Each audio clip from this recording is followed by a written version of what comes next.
Covid महामारी का सबसे अधिक असर प्रदेश के 95% असंगठित क्षेत्र के श्रमिकों पर पड़ा। जरूरतों को लेकर दुश्वारियों में फंसे श्रमिकों मजदूरों के लिए रोजी रोटी का संकट खड़ा हुआ तो यूपी की योगी सरकार ने श्रमिकों के कल्याण के लिए कई कल्याणकारी योजनाएं चलाई, जिसका लाभ संगठित और असंगठित क्षेत्रों के श्रमिकों को मिल रहा है। यह कहना है उत्तर प्रदेश श्रमिक कल्याण परिषद बोर्ड के प्रदेश अध्यक्ष एवं दर्जा प्राप्त राज्य मंत्री सुनील कुमार भराला जी का।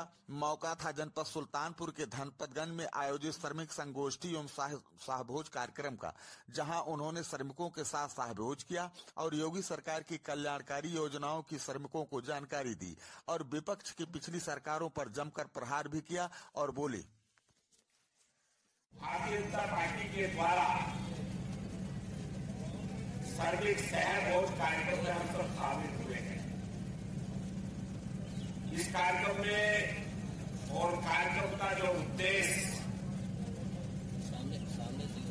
सामने बैठे हुए हमारे सारे असंगठित और संगठित श्रमिक परिवार, उनके हितार्थ में चलने वाली कल्याणकारी योजनाएं, उत्तर प्रदेश सरकार के द्वारा किए गए कार्यों की जानकारी और प्रचार प्रसार। कार्यक्रम का महत्व आपने यहां बहुत सारे वक्ताओं ने बताया कि होगा। हमारी सरकार ने जो काम करने का 2017 में चुनावी दौर में जो वादे किए थे, वे चुनावी वादे नहीं थे, वो जमीन और धरातल पर क्रियान्वयन करने वाली ये सरकार आपने बनाई थी।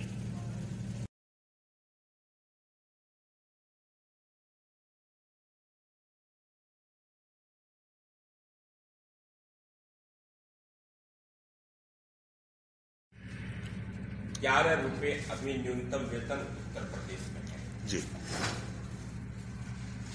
सरकार के जितने भी प्रतिष्ठान उनमें काम करने वाले श्रमिक जी या फिर कारखानों में काम करने वाले श्रमिक जी, उन सब के लिए ये लागू है। अगर इससे कोई नीचे वेतन अगर नहीं दे रहा है तो उसके लिए हम लोग शासकीय कार्रवाई करेंगे। दूसरी चीज ये कि अभी जो सेंट्रल गवर्नमेंट ने 44 जो श्रम कानून थी उनको 4 कोड में लिया है और आपका बिल संभवतः तैयार भी है, लेकिन उस पर अभी चर्चा सेंट्रल गवर्नमेंट नहीं करवा रही है। कहीं ऐसा लग रहा है आपको कि ये जो कृषि कानून बना था कहीं बैकफुट पर आना पड़े अगर चर्चा में आप आ जाएंगे तो? नहीं, उसके लिए हमने जो श्रम 1940 के दशक के चले हुए 36 कानून थे जी, उसमें श्रमिकों का हित और कारखानों का हित कहीं दिखाई नहीं देता था। जी जी जी, हमने उस बाधाओं को ठीक करने का काम भारत के प्रधानमंत्री जी ने, हमने 4 कोड़ों में उसको बदला है जी, और 4 कोड़ों में बदल करके आप एक कानून को देखो, हमने उसकी पूरी व्याख्या जो की गई है जी जी जी, हमने उसको वेबसाइट पर सुझाव के लिए भी डाल दिया जी जी। कोई भी श्रमिक संगठन, श्रमिक नेता, राजनीतिक दल अपने सुझाव देना चाहता है, किसी इस कानून में कुछ और संशोधन कराना चाहते हैं जो श्रमिकों के हित में हो, कारखानों के हित में हो, वो पड़े हुए हैं वेबसाइट पर। जी जी, आप उसको देख सकते हैं और अपने सुझाव भी दे सकते हैं। हमने ऐसी ऐसी सुविधाएं की, अगर कारखाने में अगर महिला रात को काम करेगी तो कारखाने के मालिक की जिम्मेदारी होगी उस बहन को लाने की और छुड़वाने की। यहां तक कि हमने श्रमिकों का हितार्थ सामने रखा है। श्रमिकों के न्यूनतम वेतन से लेकर के अगर किसी कारखाने में आप उसको निकालोगे तो उसको आप पहले नोटिस दोगे, उसके कारण पूछोगे, उसके सारी चीजें दोगे, उसको ईएफ पीएफ सारा भुगतान करके उसकी सहमति के आधार पर कारखाने का मालिक निकालेगा। तो हमने ऐसी चीजों को श्रमिकों के हित में देखते हुए उस पर ध्यान दिया है। तो वो कानून अभी उस पर चर्चा है, अभी समय है, आप भी सुझाव दे सकते हैं, मैं आपको भी इसका निमंत्रण देता हूँ। चलिए, 2022 के चुनाव में आप राम मंदिर के मुद्दे में ज्यादा लाभ देख रहे हैं या विकास को लेकर के? देखिए, राम मंदिर का मुद्दा ना तो कभी पहले था, ना आज है, ना आगे रहेगा। हमारी सरकार का जो मुद्दा है, सबका साथ, सबका विकास, सबका विश्वास है। हम इसी संकल्प के साथ, और राष्ट्रवाद है। राष्ट्रवाद के मुद्दे पे हमने काम किया है। हमने धारा 370 हटा करके इस राष्ट्र की सबसे बड़ी बीमारी को भारत के गृह मंत्री आदरणीय अमित शाह जी ने उसको खत्म किया। मैं पुनः फिर उनको बधाई देता हूं कि उन्होंने शेर की तरह ये काम किया था। जहां डॉक्टर श्यामा प्रसाद मुखर्जी का बलिदान हुआ था, जहां हजारों लाखों लोगों की जान गई थी, अब फिर भी ये बात कह रहे थे कि ये भारत का अंग नहीं, ये कश्मीर आज वो हमारा अंग नहीं है, वो हमारे प्राण है।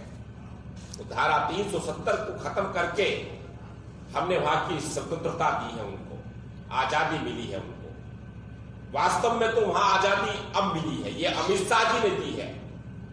हम सबको आभार व्यक्त करना चाहिए उन परिवारों के लिए कि जिनको आजादी देकर के धारा 370 उनके भारत के मुख्य कानून में वो लोग आए हैं।